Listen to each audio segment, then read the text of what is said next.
आज के मुख्य समाचार। दिल्ली नगर निगम चुनाव में आम आदमी पार्टी ने शानदार बहुमत हासिल किया। सपा की उम्मीदवार का समर्थन करने में शिवपाल यादव को ईडी ने नोटिस भेजा। दिल्ली के एमसीडी में 15 साल के काबिज बीजेपी को सत्ता से आम आदमी पार्टी ने बाहर किया। शिक्षण संस्थान के संस्थापक को 75 लाख रुपए के नकली नोट देने के बहाने 25 लाख की ठगी की गई। दिल्ली नगर निगम चुनाव में आम आदमी पार्टी ने बहुमत हासिल करते हुए शानदार प्रदर्शन किया है। 250 वार्डों से आपने 134 सीटों पर जीत हासिल की है। वहीं बीजेपी ने 104 सीटों पर जीत दर्ज की है। कांग्रेस ने 9 सीटें और निर्दलीय उम्मीदवारों ने 3 सीटें जीती हैं। चुनाव आयोग ने 250 वार्डों की मतगणना पूरी होने के बाद फाइनल रिजल्ट जारी किया है। अरविंद केजरीवाल की पार्टी आपने नगर निगम में भारतीय जनता पार्टी भाजपा के 15 साल के शासन को उखाड़ फेंक दिया है। चुनाव आयोग की ओर से साझा किए गए आंकड़ों के मुताबिक आपने 250 में से 134 वार्डों पर जीत हासिल की है। भाजपा, जो कि साल 2007 से नगर निकाय पर शासन कर रही थी, 104 सीटें जीतने में सफल रही। ऐसे में एमसीडी चुनावों में बीजेपी को 15 साल बाद हार का सामना करना पड़ा है। दूसरी तरफ अंतिम परिणाम घोषित होने से पहले ही राजधानी दिल्ली में आम आदमी पार्टी कार्यालय में जश्न शुरू हो गया था। आप कार्यकर्ता जीत की खुशी मना रहे हैं। पार्टी कार्यकर्ता दफ्तर के सामने इकट्ठा होकर अरविंद केजरीवाल के नारे लगाते हुए नाच गा रहे हैं। काउंटिंग के दौरान शुरुआती दौर में भाजपा ने रुझानों में लगभग 1.5 घंटे तक बढ़त बनाकर दिन का आगाज किया, लेकिन रुझानों में ऐसा बदलाव हुआ कि आपकी बढ़त अंतिम परिणाम घोषित होने तक कायम रही। सुबह 8 बजे से शुरू हुई मतगणना में जहां भाजपा ने चौथी बार चुनाव जीतने का दावा किया तो आपने चुनाव जीतने का भरोसा जताया था। एमसीडी में जीत पर दिल्ली के मुख्यमंत्री अरविंद केजरीवाल ने कहा कि दिल्ली के लोगों ने मुझे दिल्ली की सफाई, भ्रष्टाचार को दूर करने, पार्क को ठीक करने के साथ कई सारी जिम्मेदारियां दी हैं। मैं दिन रात मेहनत करके कोशिश करूंगा कि आपके इस भरोसे को कायम रखूं। मैं दिल्ली के लोगों के बहुत बधाई देना चाहता हूं। इतनी बड़ी और शानदार जीत के लिए, इतने बड़े बदलाव के लिए मैं दिल्ली के लोगों को बधाई देना चाहता हूं। वहीं बहुमत पर पंजाब के सीएम भगवंत मान ने कहा कि अरविंद केजरीवाल ने कांग्रेस की 15 साल की सत्ता को दिल्ली से उखाड़ा था। अब 15 साल की एमसीडी को भी उखाड़ दिया। लोग नफरत की राजनीति को पसंद नहीं करते, शिक्षा, बिजली, सफाई को वोट देते हैं। अब दिल्ली की सफाई होगी। आप नेता और सांसद राघव चड्ढा ने कहा कि बीजेपी को दिल्ली की जनता से करारा जवाब मिला। जनता ने उसी को वोट दिया है जो विकास के लिए काम करे। आज दिल्ली ने उस कीचड़ का सफाया कर दिया है जिसे बीजेपी ने अरविंद केजरीवाल पर फेंकने की कोशिश की थी।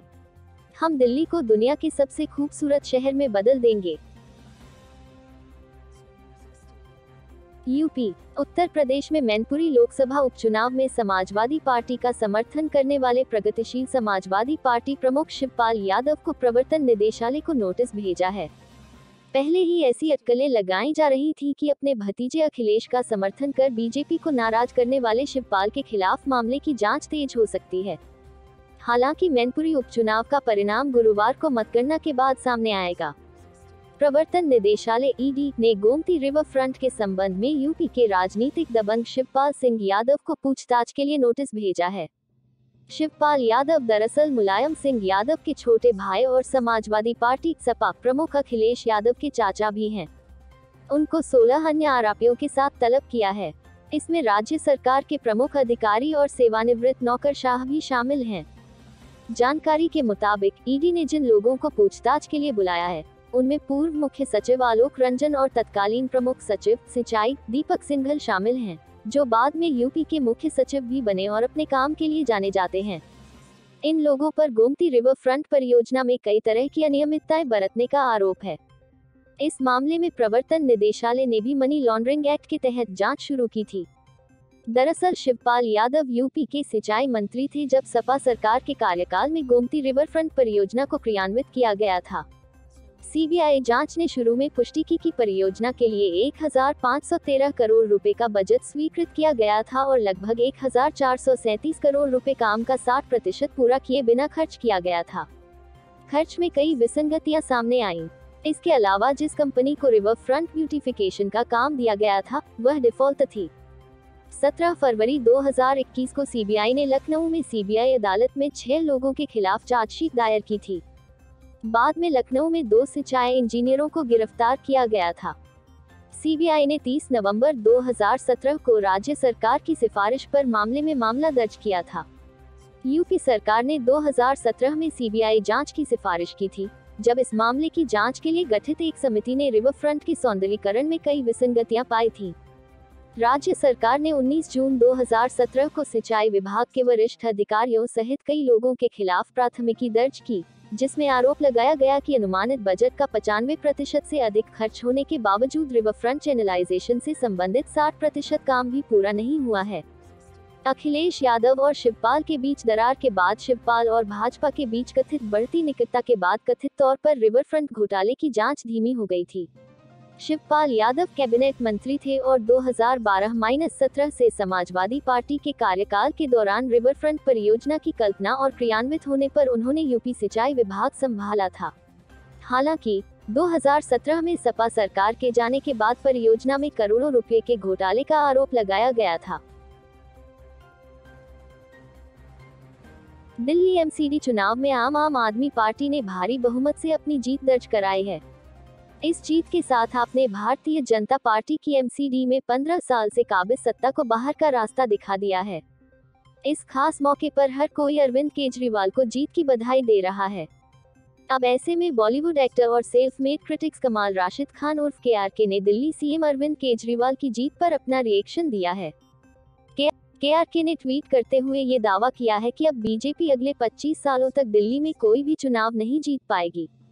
इसके साथ ही उन्होंने बीजेपी की हार पर चुप्पी भी ली है।